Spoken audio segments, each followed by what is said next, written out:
Здравствуйте! В эфире программа «Энергетика Якутии. Отраслевые новости». И я ее ведущая Татьяна Каракулова. И вначале коротко о главных темах выпуска. В Якутии наступил сезон пиковых нагрузок. Какие особенности работы у энергетиков, когда за окном столбик термометра ниже 40? Начинается второй этап северного завоза. На этот раз по автозимникам. Что и куда везут энергетики? И лучшие из лучших. Якутская ТЭЦ подвела итоги своего главного конкурса профессионального мастерства. В Якутии наступил период сильных морозов, а это значит, что энергетики перешли на усиленный режим.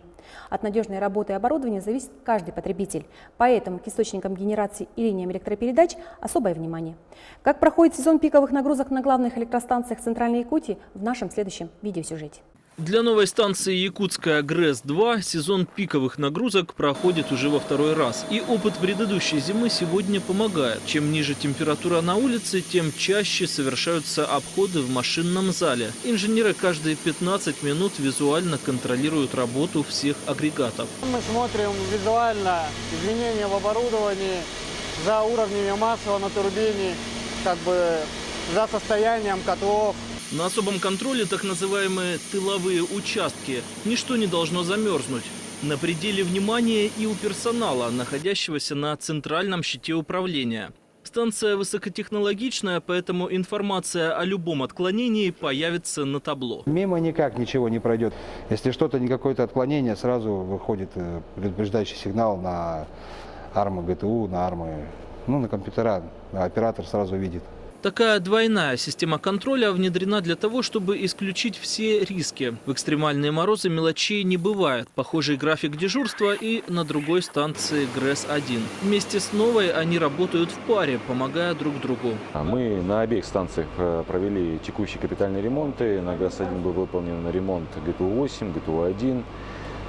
На ГРЭС-2 также были выполнены регламенты на всех 4 машинах. На сегодняшний день у нас располагаемая мощность на обеих станциях составляет с запасом где-то порядка 100 мегаватт от ожидаемого максимума.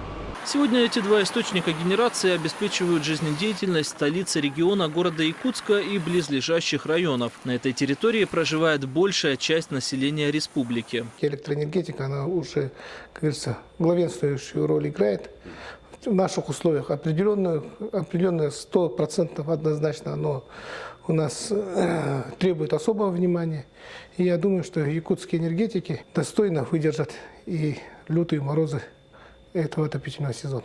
Крепкие морозы продержатся еще как минимум 2 месяца. И несмотря на то, что в новогодние праздники синоптики ожидают небольшое потепление, это никак не отразится на напряженном графике энергетиков.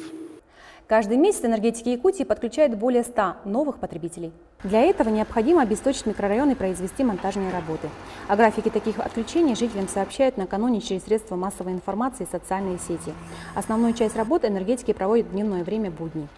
Для безопасности работ обязательно отключить линию, заземлить ее. Это все связано с безопасностью работ непосредственно бригады, работающей на линии. Кроме того, энергетики проводят плановые и экстренные работы, а также монтаж новых линий электропередач.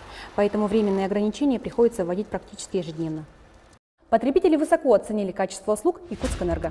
Такой итог ежегодного социального опроса, проводимого сотрудниками энергосбыта. Например, рядовые потребители отметили улучшение качества электротеплоснабжения. Такого же мнения и юридические лица, которые наивысшую оценку дали качеству обслуживания. Опрос проводится в течение всего года. В нем приняли участие более 2000 физических лиц и 1500 организаций. Основные запасы дизельного топлива для электростанций и каменного угля для котельных доставлены в период навигации до пункта назначения. В то же время часть топлива с осени находится на временных пунктах хранения. Оттуда с открытием автозимников продолжится завоз до конечного потребителя. В основном это отдаленные поселки. Ежегодно устанавливается задание на создание нормативного запаса топлива. Это контрольная дата у нас 1 октября. Это задание у нас выполнено полностью. Соответственно, нормативными запасами к началу отопительного сезона все объекты энергетики готовы. В этом году северный завоз идет хорошими темпами. Автозимники в Арктике открываются раньше намеченных сроков. И теперь главное, чтобы не подвела погода. Жители Алданского района ощущают на себе результат масштабной ремонтной программы. В этом году Теплоэнергосервис вложил в модернизацию оборудования и тепловых сетей свыше 200 миллионов рублей. Подробности в нашем сюжете. На центральной котельной города Алдана обычные будни. Несмотря на то, что за окном мороз ниже 30, оборудование работает исправно. А на щите управления все параметры в пределах нормы. Хочу сказать, что произведен ремонт первого котла полностью. Угля нынче очень много. Уголь хороший, сухой. Эта котельная отапливает большую часть крупного районного центра. На другом конце города тепло производит котельная АРЭМЗ.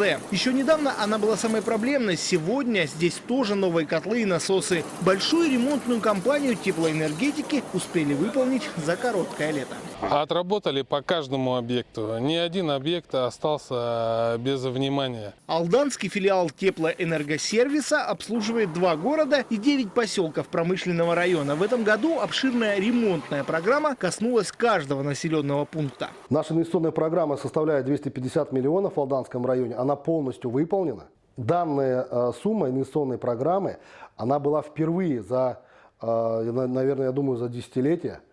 Такие большие вложения в объекты инфраструктуры системы теплоснабжения Алданского района. Как результат, в разы сократилось число жалоб от населения. А звонки, которые поступают к диспетчерам, в основном по причине проблем внутри самих домов. В целом, такой комфортной зимовки алданцы не помнят давно. В целом, пока вот прохождение 3 месяца отопительного сезона не дали таких стрессов, которые мы имели по анализу ранее отопительных сезонов со стороны ТЭСа. Оперативно решается, это что руководство филиала, что руководство компании сегодня на прямом контакте. Александр Лопухин живет на окраине. Его частный дом последний на теплотрассе, идущий от центральной котельной. Температура в его квартире – показатель качества всей теплосети. Температура дома в среднем держится 22-24 градуса. В прошлом году, когда температура воздуха опускалась там, минус 40 и ниже, дома было плюс 10 градусов. Вот, соответственно, в 2 раза температура выросла. Очень тепло, хорошо. Останавливаться на достигнутом теплоэнергетики не собираются. Несмотря на мороз, подключают новых потребителей, утепляют и регулируют трассы. Создан необходимый 40-дневный запас угля, который позволит преодолеть самый холодный период. 22 декабря энергетики отмечают свой профессиональный праздник – День энергетика. Символично, но он проходит в самый короткий световой день в году. Со словами поздравлений к своим коллегам и жителям Якутии обратился генеральный директор Якутскэнерго Александр Слоик. Дорогие друзья, сегодня от всей души я поздравляю наш большой дружный коллектив всех энергетиков Республики Саха-Якутия с профессиональным праздником Днем энергетика. Мы работаем на всей территории республики, и от нашей работы зависит жизнь, здоровье и благополучие граждан республики. В этот день я хочу поздравить всех энергетиков Республики Саха-Якутия и пожелать им крепкого здоровья, благополучия, счастья, удачи. И самое главное, наше традиционное поздравление – безаварийной работы. Якутская ТЭЦ подвела итоги своего главного конкурса профессионального мастерства. Для этого участникам предстояло пройти ряд практических испытаний. По итоговому протоколу в номинации «Лучший слесарь» победу одержала команда котлотурбинного цеха. В номинации «Лучший электромонтер» – команда цеха тепловой автоматики и измерений. Лучшим сварщиком признан Денис Примак. Конкурс прошел под девизом «Безопасность труда – залог сохранения жизни и здоровья персонала». На сегодня у меня все. Это были главные отраслевые новости энергетиков Якутии. Всего вам доброго, с наступающими праздниками!